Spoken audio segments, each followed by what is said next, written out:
Welcome everyone. Bora Mastery Access is here for another month. I am very excited. Today, I'm going to give you a quick update as to what's been going on in the back end. I feel bad. I feel bad because I've been, you see, nobody's really like thinking about, me personally a lot, right? So, but I'm thinking about you guys a lot. And I know that we're all focused on our own things and what we're doing in our life and whatnot. And I'm always grateful to everyone who shows up regularly and comments and leaves videos and things like that. And those who come in and out as well, and those who try it and then disappear, maybe it's not for them. But for you who have been regular and been here, I'm very, very excited because I'm always thinking like, what's something else I can do for you guys? Do you realize I've been running Bora Mastery as a video thing on YouTube for 8 years? Okay, I was like, holy shit, that is a long time. And to be fair, sometimes it's easy to play a game like, oh, I should be further ahead. Like, why don't I have 100,000 subscribers?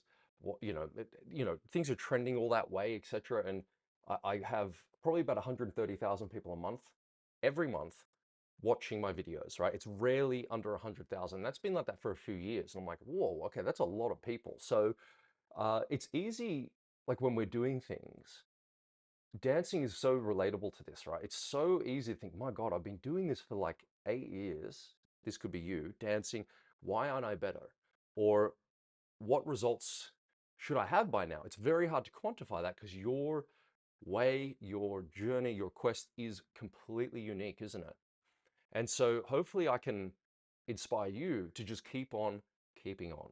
It's really, really important for me to lead by example. And I need, there's a lot of things that's happened in my personal life on the back end that would derail the average person. Like if you knew the truth about some of the stuff that's been going on, you'd be like, I don't even know how you get out of bed in the morning. It's like sometimes that was a struggle, right? But there's something in me that really does drive me to want to do more. But the thing is, owing to my wiring and personality, I also can get bored very easily.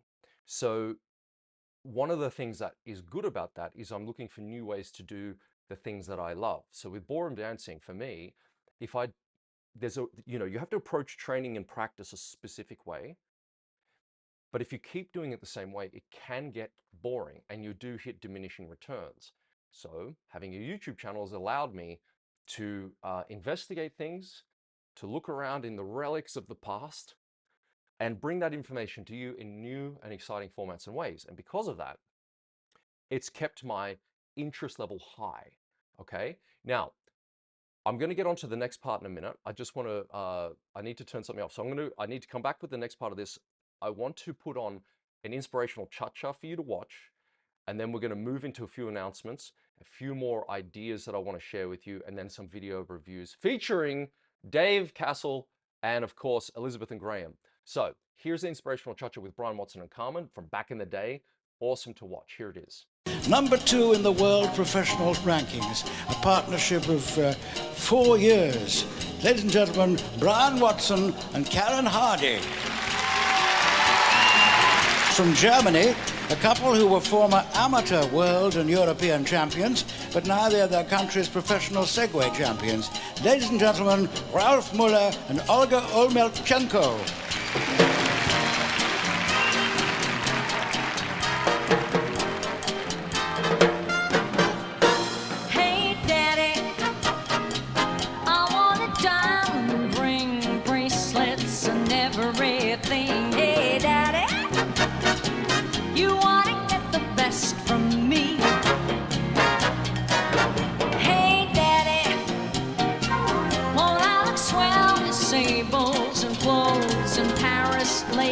Hey, Daddy, you wanna get the best from me? Here's an amazing revelation with just a little bit of stimulation. I'd be a great sensation.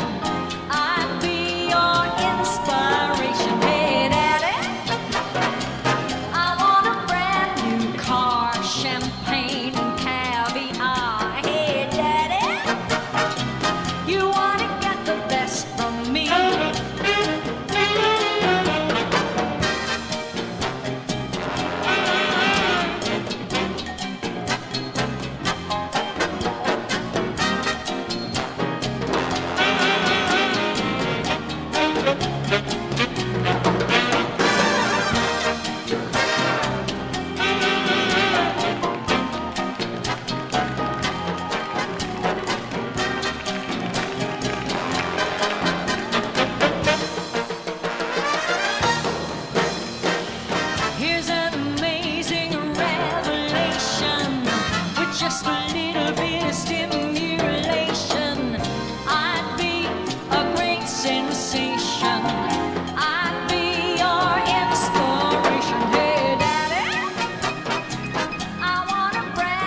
like see Brian Watson, crowd favorite. You can see he's like way ahead of the pack. You know what I mean? And all the movements and things like that, and definitely brought in dancing into the 20th century, right? Or was it 20th or 21st? Anyway, so that threshold past the 2000s, yeah.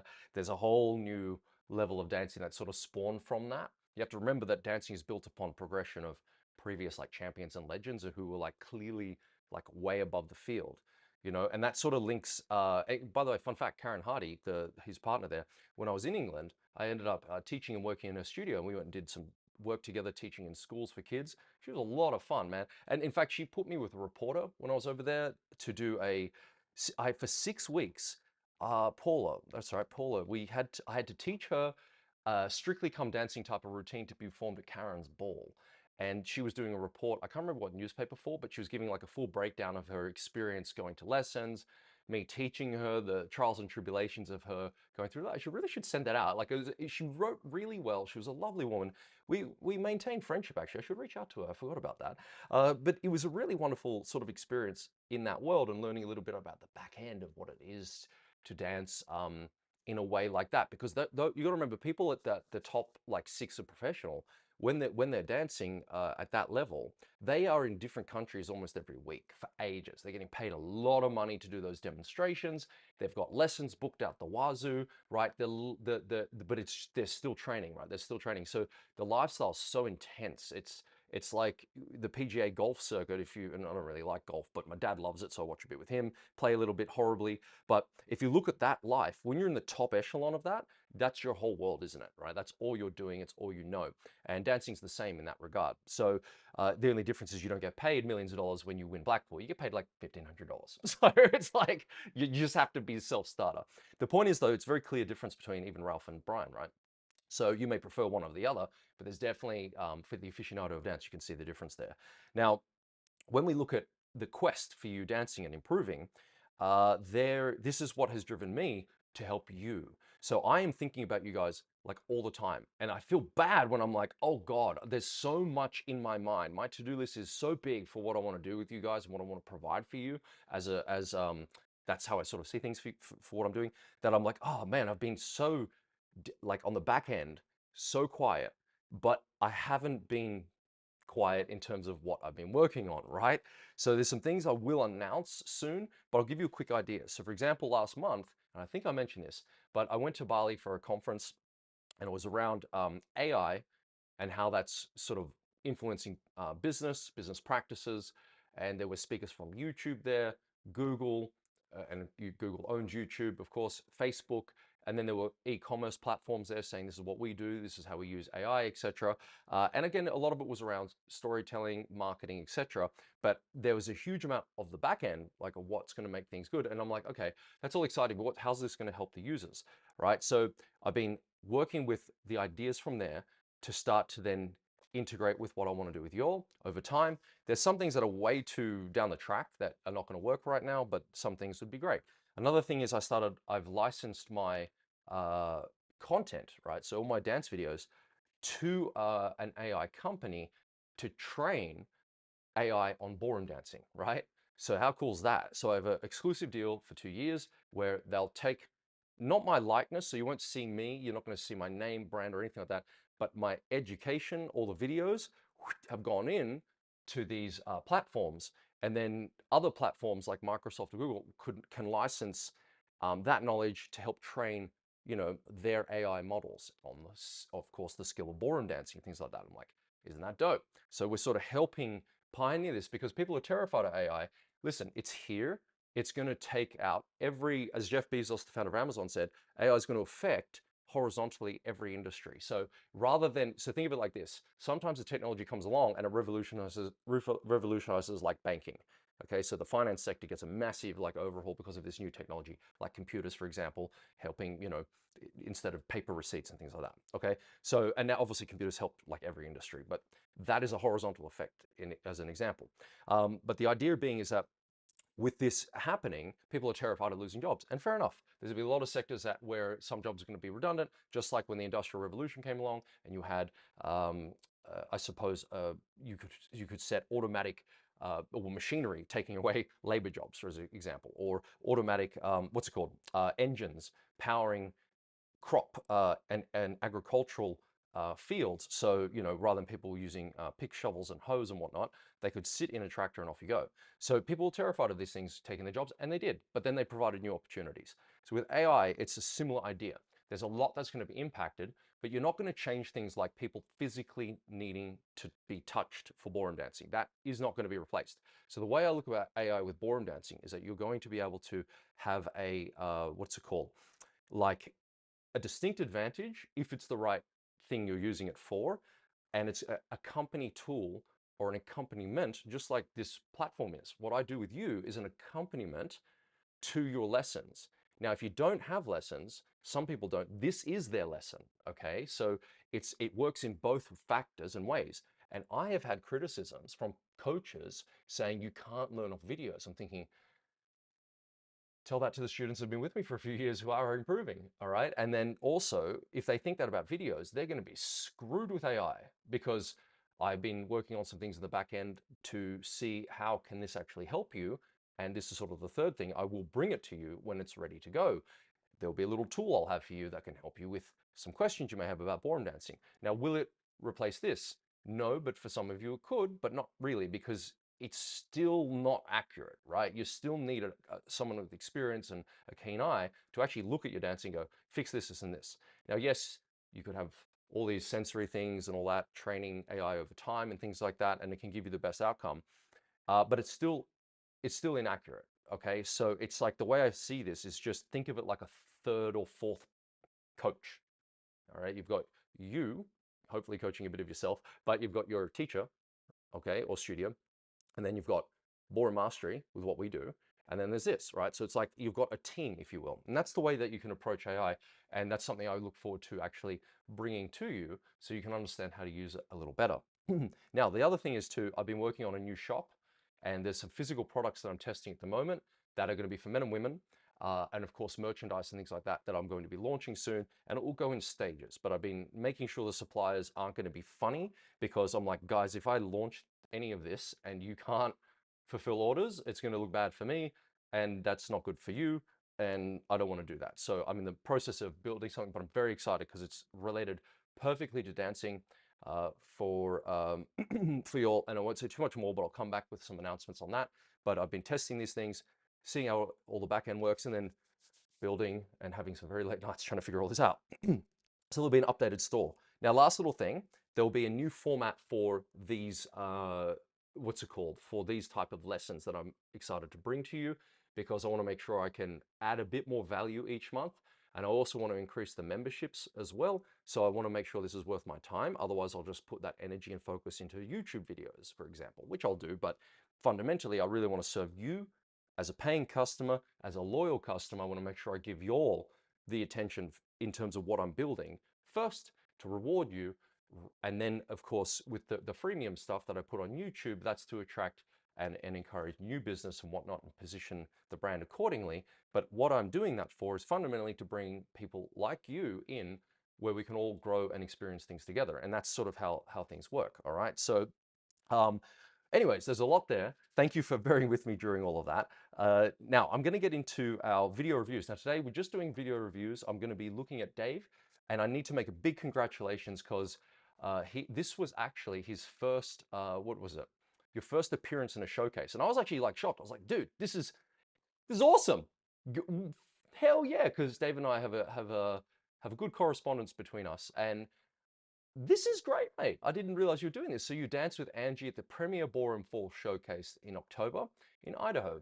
I believe it's round dancing, right? So you're choreographed by the Japanese couple. I'm not even going to go there with pronouncing that, in 2023. So the music is Shot in the Dark by Emma Lee, and from Calcio Musica, the tempo is a standard quick step. So that's great. Let's have a little watch, and I can give you a couple little tips, and off we go from there. So let me get up this thing, and wow, that's amazing. Look at that line. I'm gonna scroll back up. Hello. Let's get this from the top. First, we have Dave and Angie. They're going to be working, or they've been working on the quick step, and they're going to be dancing for tonight a quick step.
All right.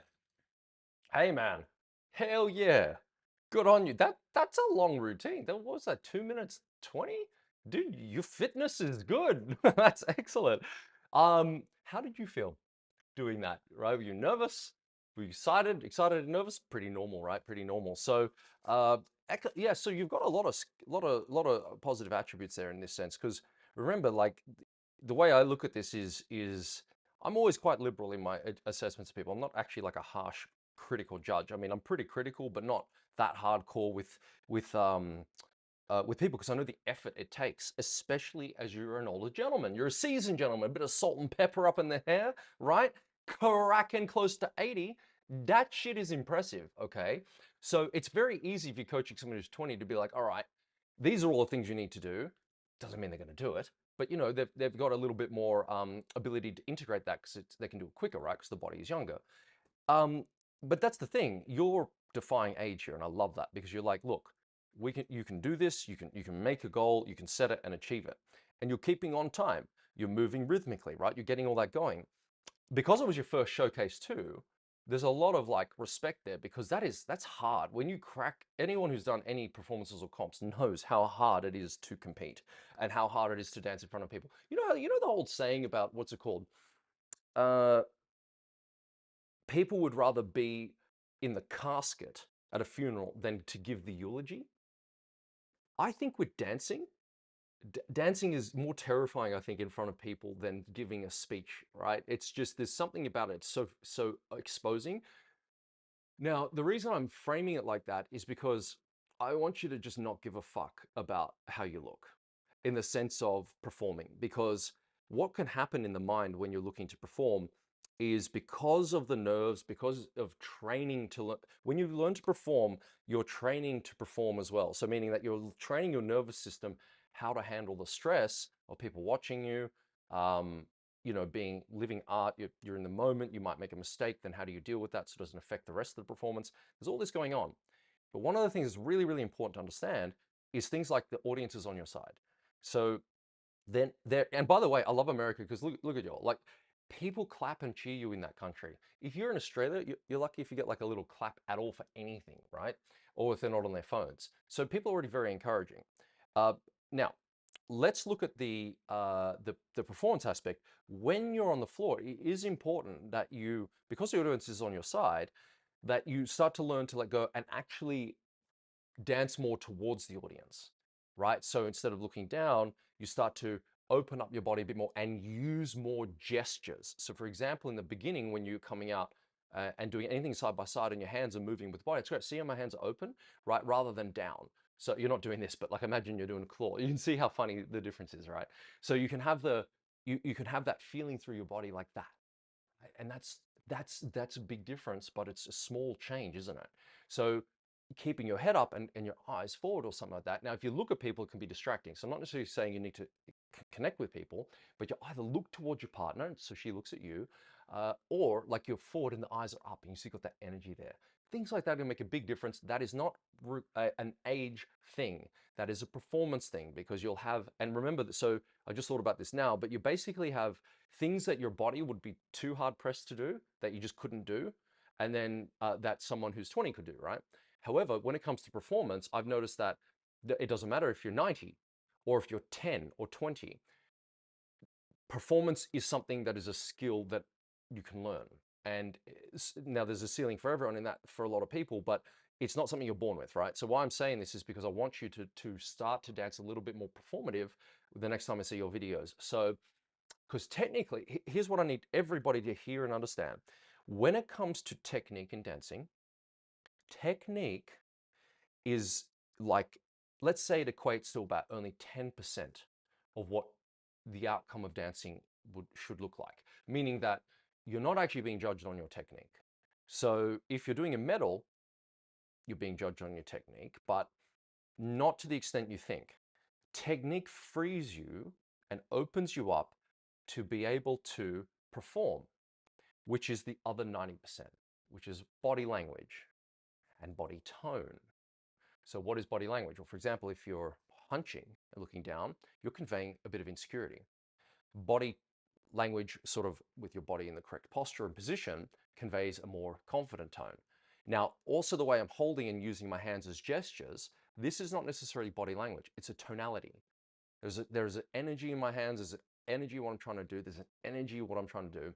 And that is where you need to spend a considerable amount of time if you compete or perform or just want to feel better in your dancing, focusing on.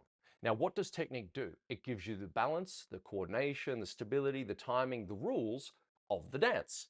So for example, I have some technique here for your locks to help you play with a little bit. But like me, you're very analytical. So it's very easy for us to get caught in technique land. And then we shut our face down, we shut our body down, and we're just focusing in on the technique, not realizing that it's just a guide. The technique is a guide. You have to let it go and then start working the whole body and start then projecting that a little bit. Okay, so in sort of stages, you've got the technique going and you can always improve that. But let's say you improved your technique to a world-class level where your footwork was spot on. No errors in your footwork, okay? You're like 99 percentile in that. Your performance won't increase as a result of that, right? And that's what people forget. Just because you're gold in a medal doesn't mean you're gonna have better performance. In fact, it can be worse because you know more and now you're so worried, it now affects your performance, you see? So it's about the idea of letting go of what you know, and then it's almost actually, it's like this. It's like you imagine forgetting half of your technique and you can still dance better. All right, why? Because you're now going to shift to thinking a little bit more about how am I using my body to dance? How am I using my body to perform a little bit? And you know, when you do this, Dave, it makes you feel really fucking good. Like it makes the dancing feel so good. Like it already feels good to move, right? That's your body's reward system kicking in. However, there's something else on top of that when you start to project through your movements that feels even better, okay? So from a first perspective, like you've got on the floor, hell yeah, you've cracked a massive thing there. I hope you do more. The second thing is you don't have to rely on figuring out choreography. It's already done. That's very helpful, okay, for you and your partner. Is this the lady? This is not the lady you dance with, is it? That's who is it? Angie. Okay, is that Angie? Because she's got, God, anyway, y'all are doing real well. I like the look of this. When you get into a couple of basic things, when you do like the locking section that you have there, I want to talk a little bit about this relic. I love this book, right? It's old school from the 50s, and it gets little notes occasionally in here that I want to talk to you about. So for example, general notes for the man. Number one, care should be taken in placing the first and fifth steps in order to avoid a bad body line. All right. Number two, make sure the second step of your lock is diagonally forward, not to the side. Okay, so let me explain this in a little bit more detail. We're going there, we're going there. Okay, so when you do your lock, all right, so first foot, right foot forward to CBMP. So this is outside your partner. Now I'm just going to do a lock, not necessarily the steps you're doing right now, just so you can understand a bit more about what I'm saying. So there's my line. Now I need to make sure I don't step like too far out, and then I can create a nice body line. The actual lock, so that's sideways. I need to step diagonally forward. That way, when I cross behind, boom, I can then come out diagonal again. Now, one of the things, I don't think it's mentioned here. No, but that's okay. Is I want you to use a little bit more of your sides. So when you're moving, like if you're doing a lock, so if this is straight, that's sideways, right? I want to be taking my step a little diagonal and swing the body into that. You see how my body, instead of just going like lock, lock, lock, like this action, you let the body swing a little bit up, so you create a curve like this. Okay, now if you have another lock, bum, bum, like that. So you're creating a little bit more sway within the actual steps themselves. So like this might be the wrong steps, but you get the idea, okay? And you'll find when you do that, like it's gonna create a nice energy between you two. So normal locks in quick step, you know, stepping in one line, that's the first step, diagonal, cross, diagonal. Now your body itself as the man, if I do it this way here, okay, there's my body line. Let's say that's the line of dance, that's diagonal to wall, and there's my wall. You actually want your hips and body to stay a little bit more towards the wall when you do a lock, so this allows you to stay with the partner. If I turn my body, so if I turn my body and my shoulders and hips are diagonal to wall when I lock, it's actually very hard to create a nice locking action, okay?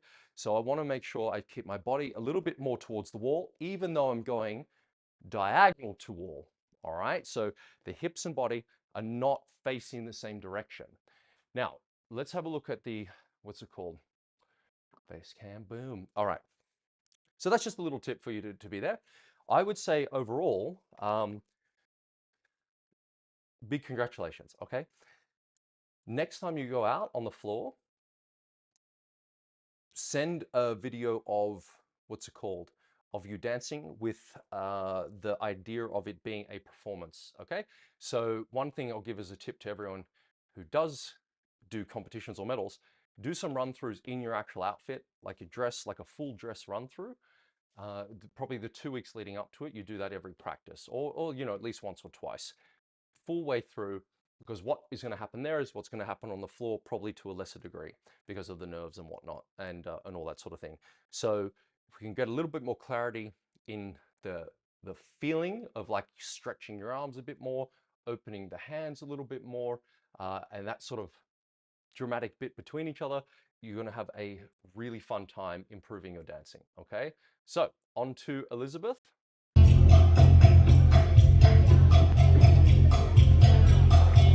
Every breath you take, every move you make, every bump you break, every step you take, I'll be watching you. Every single day, every word you say, every game you play, every night you stay, I'll be watching you.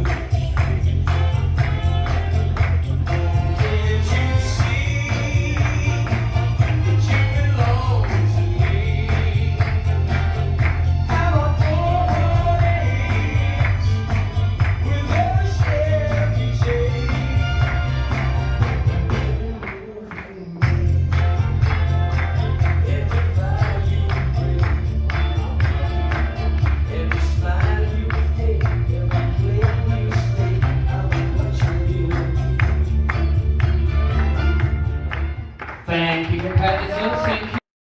Fuck yeah. Okay, you guys are, it's awesome to see. You guys are really improving. It's really, really cool to see. Particularly shout out to Graham. Who knew you could move your body like that, sir? Fantastic, okay? Now here we go. No, it's all right. So both of you, just a really lovely energy and vibe coming across on the floor. Now, I'm not sure how you felt, Elizabeth, on this one. I personally, I think from what I've seen before, I think you've danced better before, right? In competition settings. You might agree, you might not. It might have felt good, but then you watch go, oh, maybe it doesn't line up with what I felt. This has happened to me, by the way. I have had, this is what's so weird about dancing and like what feels good. And there's a sort of saying in my studio that is a bit funny because it can sound really bad if you don't understand the context, but it's like your feelings don't matter. And I'll just leave it there. But what I mean is that often I'll say like, did that feel good? It's like, yeah, it did. It said, well, it looked horrible, right? Like, what are you doing? And then sometimes I ask how to feel. Oh, it felt horrible. It's like, that's the best dancing you've ever done. Why? Because your body's giving you feedback, isn't it? So sometimes your arms are in a position that is uncomfortable, but it's correct. You do a movement in your ribs or your hips that is different, and because of that, your body's feeding back to you, it's wrong, but it isn't. It's correct. It's just you're not used to it, right? So it's like a standing joke. It's not actually related to like your emotions of being happy and sad and things like that. Although it can make you happy and sad, can't it? But the point is that the positives first. As a couple, you guys have something. That's dope because that's what's the hardest thing to find in partnerships, and it's even harder if you're actually in a personal relationship because you generally, if you're serious about dancing, you're finding a partner to match where you have a presence, right? And so, you know, it's why a lot of people go through many partnerships. Of course, harder if you're married, isn't it? That's an awkward conversation. So the thing about what I'd like to see for both of you is a development of that connection. Now, it's hard to do when you're at speed, isn't it? Because each dance varies. So between jive and cha-cha, the number one thing there, and this is what you try to move away from once you become competent in the routine. So once you're good at the timing, the routine, and that sort of thing, you then start to try to portray the character of the dance, don't you? You try to portray the rhythmical changes, like your Wapacha timing with the cross basic you had there, for example, right? You start to develop a bit of a story. The story is like the you two sort of working with each other in all that. That's the connection side of dancing.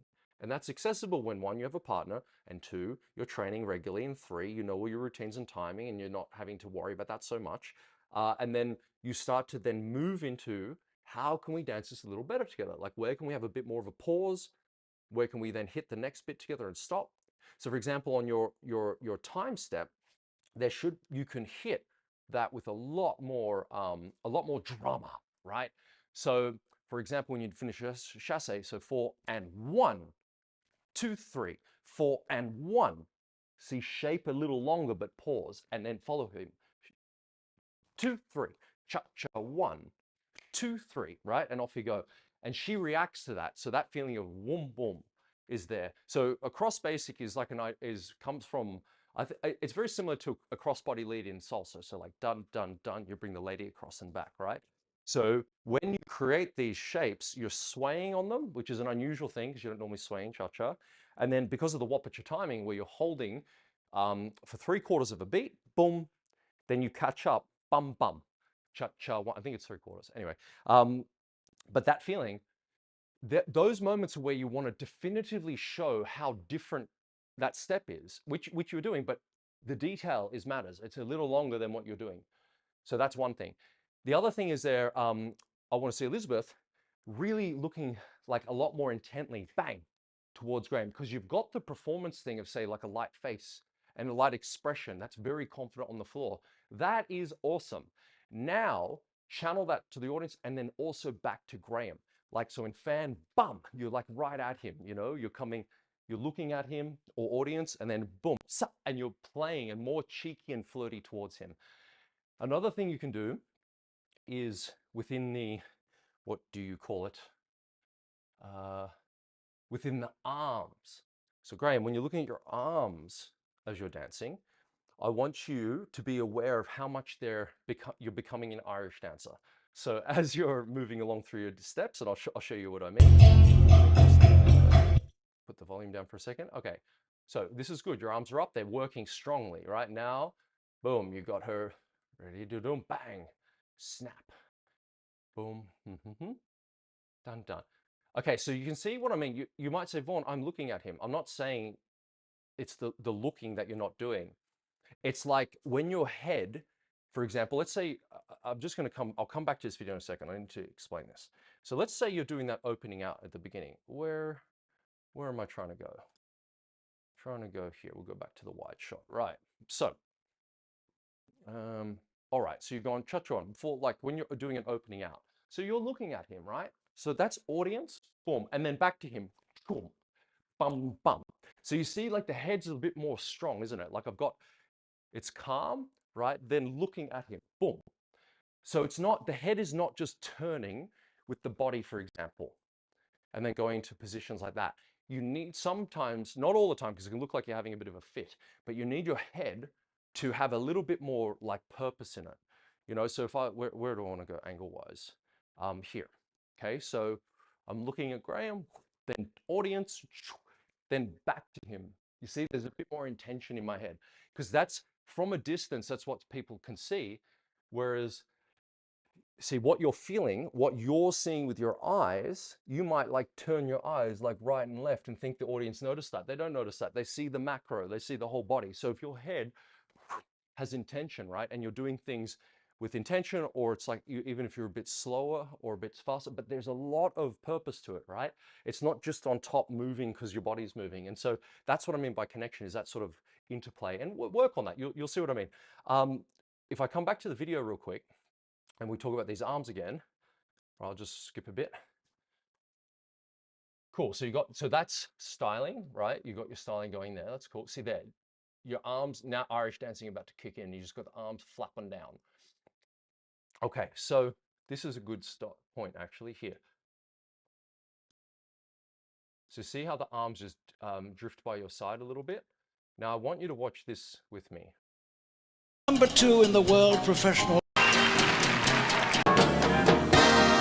Here's an amazing revelation with just a little bit of stimulation. Do you see what happened there? So again, this is great to look at, and you're not comparing yourself to Brian Watson here. What I'm showing you is that everything with the arm is intentional, isn't it? Now it reacts to a movement as well. So you don't just have an arm out because the teacher told you, right? So for example, there'll be movements where he'll be like, bang, the arm's on his side. Okay, then he might do a movement. See, this is intentional. It's not just like dangling, yeah? So there, bum, bum, and then a movement might happen and then back out. See, and then it can relax, but it's never like sort of like detached. You see that sort of flopping feeling? So when you go through your routine, you're going to notice sometimes your arm drops and and for no reason. So when in doubt, at least keep it out. Now, I'll give you something basic about your arms that is good to understand, because this is something you can measure. So when you look at arms, if you can just create a what we call a port bras. So you create like a circle with your arms, the 2 middle fingers turned inwards like this. Keep it about sternum height. Right. So now, if you were to open your feet in that position here, you'll notice that this here is one plane of movement for your arms, isn't it? So it's horizontal. And it's going from the center of your body out to the side. Now, if I do it side on, have a look where my arms go from here. See the nice height for my body, and there. This is a great plane of movement. So if you're doing, for example, a New Yorker, you'll notice that that arm can go up, all right, or high or out. It can go anywhere along that plane and then up, can't it? It wouldn't go down. Then when you come back, let's say you do a spot turn, okay, where your arms drop the most, you keep your arms up just for the moment. Just practice this, right? Bring the arm in as you turn and then leave it up. Now you'll notice my arms didn't drop. Now over time, you start to then get a way of knowing where they should be, and then you can practice like styling them whilst keeping them level, because it's a little bit too easy to just say, just keep your arms up, isn't it? So we're not trying to keep them up, because the arms have to have a natural rhythm, so the elbows can work, they can, I'm not saying they need to be stiff and out. I'm saying that the arms have to have this feeling of dancing in this space here, this quadrant in front of you there, right? Now, once they go lower quadrant, so this is the dividing line, this is the upper quadrant, that's the lower. Once they go down here, they better be there for a reason, and they better look good, like in the sense of like you're doing it like to build up the movement, right? You're doing it to build up the energy, then the arms come out, okay? If you put them high, if you put them out, they all have a what is it called? An intention. The difference between your steps is this. There are certain movements, like say your Cuban break New Yorkers that you're doing, where your arms are styled. So they've got to go up, right? They've got to go, that looks nice. Up and you turn, up and you turn. That looks really good. If you styled your arms on every step, cha-cha looks really gimmicky and a bit weird. So there's certain steps you do that, right? Between those steps is where I'm referring to. That's where your arms need to be natural. Now, natural for you is down here, isn't it, sometimes? So we have to train natural, but natural arm movements these are the things that are the rhythmical movements that happen constantly in the rumba and the cha-cha. We're constantly moving the arms in a free-flowing, unaffected state. However, I don't know about you, but my arms were nothing but affected. When I first learned to dance, I was like, oh my God, what the hell, right? And then I'd get all like flowery. Oh, my teacher was like, Vaughn, are you gay, Vaughn? I was like, no, why? It probably helped my dancing career. And she goes, well, you need to stop being so flowery. So listen, I mean, we all have to deal with these things, And I was like, okay, so I've got to be a little bit more like strong. So I had to work on that, because I was literally like that, So we all have these things to work on. But what I realized is that we train natural and we train to be unaffected. All right, so when you're doing movements where your arm has to come in, it does not come down to your thigh. So for example, when you're in fan and you're going forward, your arm was dropping down like this, like a big swoop. Bring it across and then out. See that? So 2 and then 3 and cha-cha 1, 2, 3, and then cha-cha 1. You see how the arm was dancing in this area? Now, it didn't swing down. The hand didn't come in that direction, all right? So go through your routine slowly. As a man, and Elizabeth, your job is to follow him anyway. So whatever speed he goes, you have to follow that. And I want you to notice your free arm. Where is it in time and space? Is it too low? Is it too high? Not too high. Is it just right? And moving sort of, I'll do it side on. So here, you want your arm to be like this height, a little lower than shoulder, and moving in this area like that. Okay? Now, not really going backwards that much, but just here for you as the man. Okay? And if it goes down, it's the elbow more than the hand. Okay? That's it. Play with that and see how that goes. And then as you're going slowly, Elizabeth, try to be aware of when you're looking at him, when you're looking away, and be like right on your balance, waiting for him. All right? It's going to create a lot of nice movements for you. So I want to thank you all for coming in today. This has been awesome. I've enjoyed having a bit of a chat to you and keeping things updated as we go through things. I will be aiming to email out the new ideas, creating some videos on my YouTube channel to make these announcements as well. But like I said, I am still here for the long run. I really want to make sure that we have a great time together, that we develop things as we go along, and there is a big bright future. And this message is as much for me as it is for you. Stay in the goddamn game, right? That's the main thing. That is what you have to do, especially over the long haul. And it brings back to the point at the beginning. I've been doing this for 8 years online. I've been dancing for like over 20, right? And it can be easy to think I should be better or I should be at this level now. Be careful with that game, right? Just that it's okay to measure things, but just be mindful it's not fucking you, okay, or your progress. In the meantime, thank you for being here. Thank you for being a support.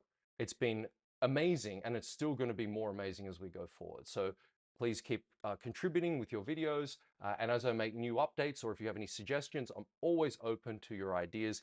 Lord knows nothing that I've built is perfect at all, and we've got a lot more to do. So any suggestions and feedback is always welcome, okay? In the meantime, have a great month, and I'll see you in the next Q&A.